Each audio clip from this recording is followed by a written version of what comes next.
Saya tidak jawab langsung sekarang karena kita masuk ke apa yang Anda tanyakan. Oke, ini ya. Saya mulai dari siapa namanya yang duluan metode teori yang membuat teori kritis. Saya ambil Bourdieu karena urutannya seperti itu. Kedua, saya ambil Michel Foucault. Yang ketiga, saya ambil Habermas. Konsep Bourdieu apa ya? 1, 2, 3, 4. Aksi sosial. Habitus, bentar mas. Habitus budaya simbolik, kekuatan simbolik, kekerasan simbolik, budaya simbolik, kekerasan simbolik, dan yang keempat adalah sosial kapital. Saya belum lupa, saya tulis aja dulu. Foucault, kita lihat metodenya arkeologi, kedua geologi, ketiga panoptikon. Habermas yang satu pengetahuan kognitif, kedua tindakan transkomunikatif,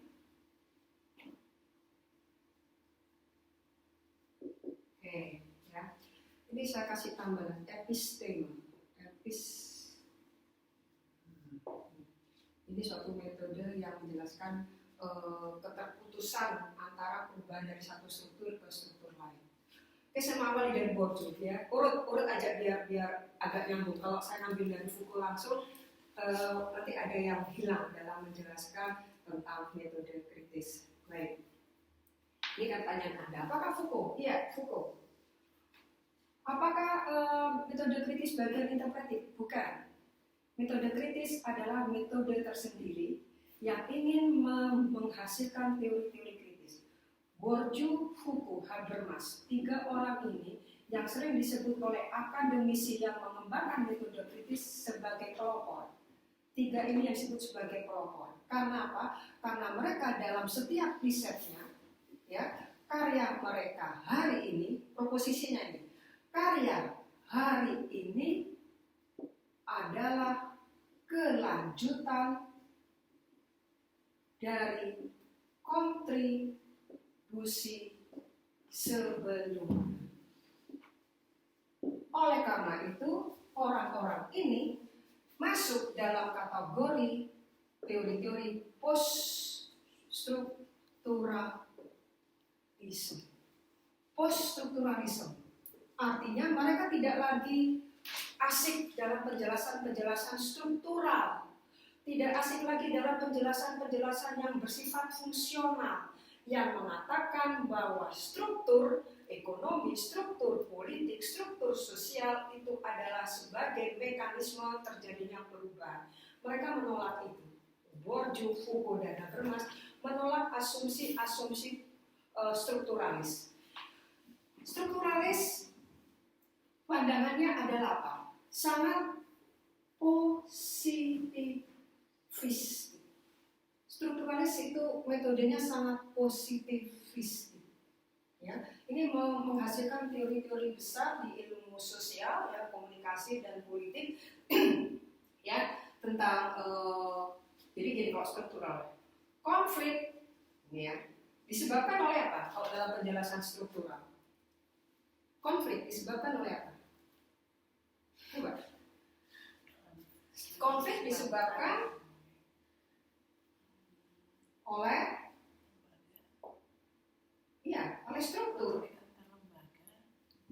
struktur, oleh lembaga. Ya, jadi karena lembaganya belum ada, ya, lembaga zakat belum ada, maka ini yang menyebabkan kemiskinan. Tapi kalau lembaga zakatnya sudah ada, nah kemiskinan tidak ada. Partisipasi tidak ada karena partisipasi belum melembaga. Oleh karena itu partisipasi harus dilembagakan. Ya, kayak gitu ya. Penjelasan-penjelasan ini bagi mereka menyesatkan, tidak menghasilkan perubahan.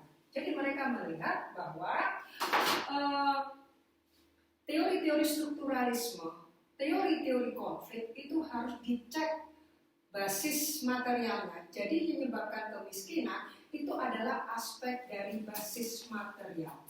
Teori-teori mereka mengikuti teori-teori yang dikemukakan oleh Karl Marx tentang apa?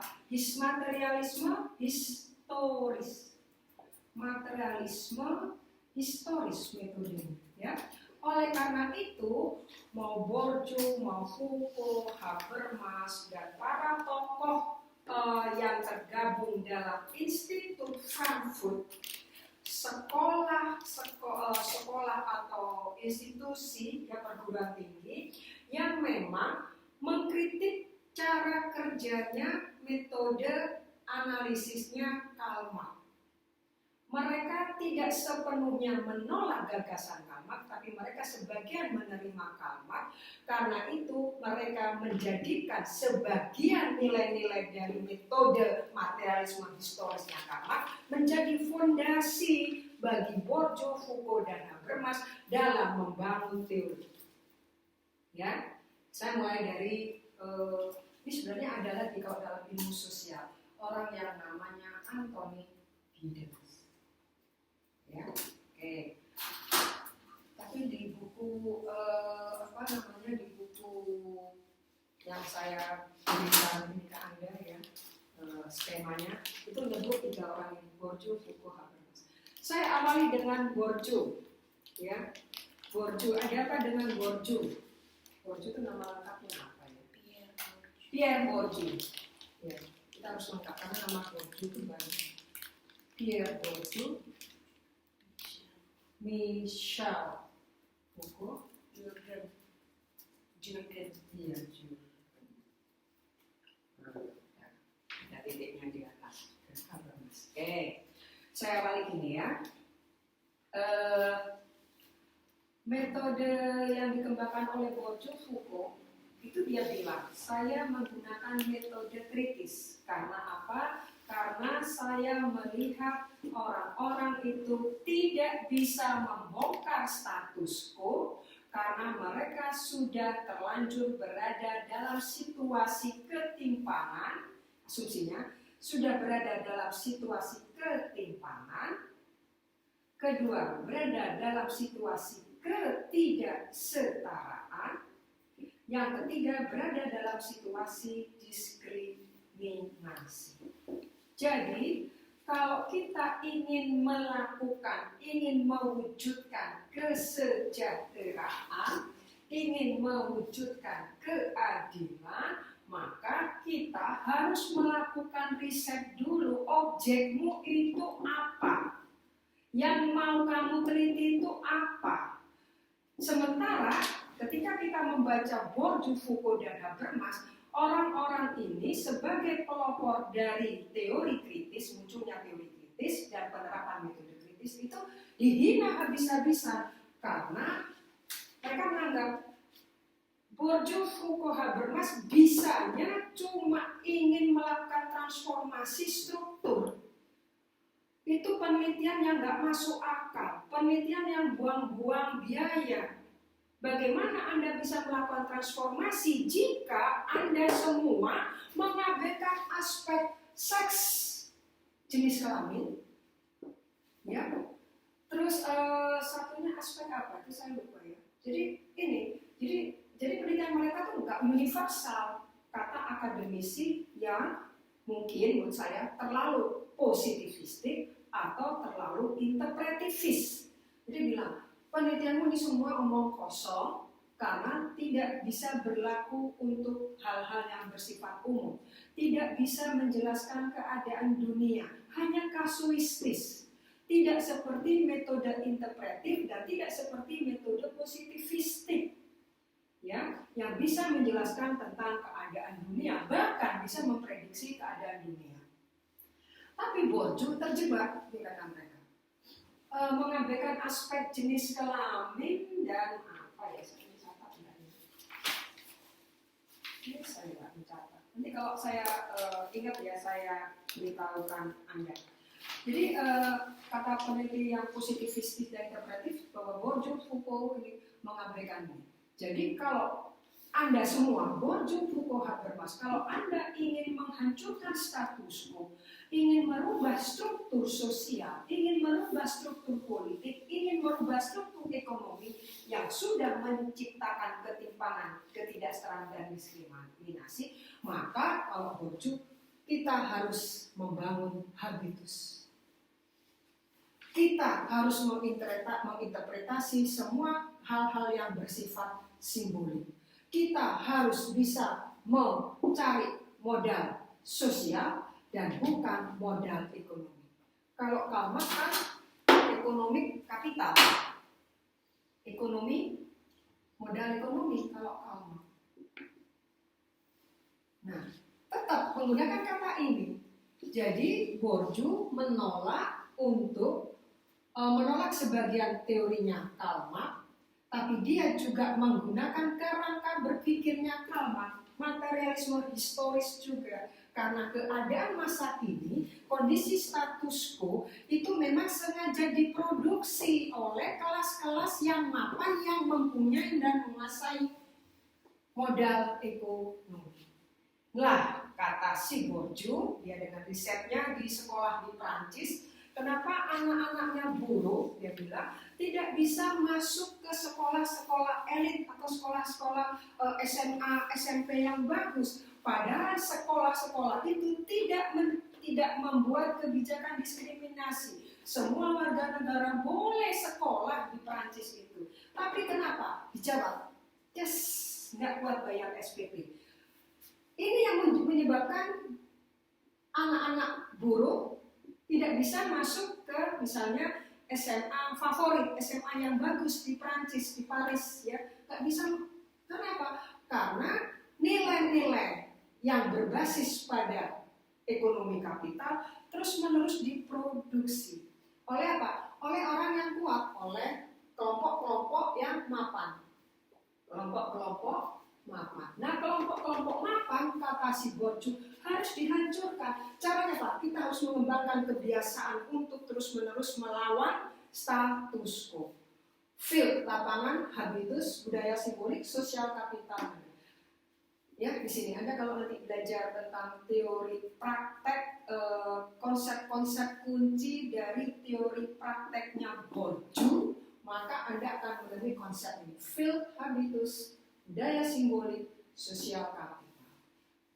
Oke, sebelum saya lanjut, saya ingat ke ini ya, supaya nanti bisa menjawab Anda semua persoalan ini. Jadi ini kan sebenarnya masak Frankfurt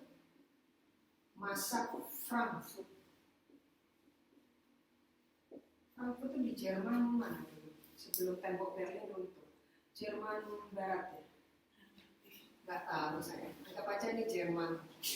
Ya, Jerman Barat dulu ada Jerman Barat, Jerman Timur. Tapi 1989 pengaruh ideologi perestroika dari si Presiden Gorbachev, ya, perestroika dan glasnost, maka Jerman Barat tidak ada lagi komunis, tidak ada kapitalis, tapi semuanya adalah kapitalis ya. Oke, masa Frankfurt ini berdiri tahun berapa? 1924 ya, nggak salah ya? Iya, ingat saya ya. Karena 24 adalah angka favorit saya, itu saya ingat. Ya, kelahiran saya tanggal 24. Positive thinking ya. Ini si beda ketawa sambil. Baik, saya kembali ke sini. Ini masa Frankfurt. Masa Frankfurt ini adalah sebenarnya reinkarnasi dari pemikir-pemikir neo-Marxis. Karena apa? Karena kan gini loh, getonnya gini. Karl Marx sudah meramal, memprediksi. Ketika kita bilang Marx sudah meramal dan memprediksi bahwa kelas borjuis akan hancur diganti oleh kelas buruh yang memerintah, menguasai negara. Nah, kalau kita lihat ya, bahasanya Karl Marx menjelaskan dan memprediksi kelas borjuis hancur. Itu kan jelas bahwa Karl Marx adalah sangat positivis. Karl Marx kan mengamati buruh-buruh yang ada di Inggris gitu ya. Ya, karena Inggris adalah suatu negara yang menopori revolusi industri. Inggris ya, pada abad awal abad 19, akhir abad 18, awal abad 19. Ya, jadi kalau kita baca dalam teori ilmu politik, Marx meramalkan hancurnya kelas borjuis. Maka ketika kita memprediksi, Marx meramalkan memprediksi. Marx menjelaskan bahwa nanti pada suatu saat ada konflik internal yang disebabkan oleh mode of production yang dimiliki oleh kelas borjuis dan kelas buruh. Akhirnya itu yang menyebabkan kelas berburu atau kelas proletar melakukan revolusi kelas. Tapi kenyataannya tidak terjadi. Jadi apa intinya? Orang-orang seperti di sini, Masyarakat Frankfurt itu contohnya siapa ya? Adorno, Horkheimer, yang narsis itu, yang narsis itu Erich Fromm. Iya, Erich Fromm itu yang membuat konsep narsisme, itu Erich Fromm. Ya, terus Habermas ini generasi ada yang bilang generasi kedua, ada yang bilang generasi ketiga, ada generasi keempat. Banyak sekali aliran Masyarakat Frankfurt. Ya, mereka menerima ide-ide dari kaum Marxian dan juga neo-Marxian. Tapi ide-ide sebagian itu dipakai untuk menjelaskan kegagalan tidak adanya revolusi buruh, tidak adanya revolusi kelas proletar. Kenapa? Nah, kata mereka, ini disebabkan oleh satu, struktur ini terus-menerus diproduksi dan direproduksi oleh kelompok-kelompok atau kelas-kelas mapan. Kelas-kelas mapan ini secara material adalah uang, sehingga mereka mempraktekkan dominasi. Caranya bongkar struktur. Foucault bongkar struktur. Habermas bongkar struktur. Caranya dengan komunikasi, caranya dengan menegakkan disiplin, caranya dengan mengagungkan kebenaran, mengagungkan rasionalitas. Arkeologi, genealogi, panoptikon, dan episteme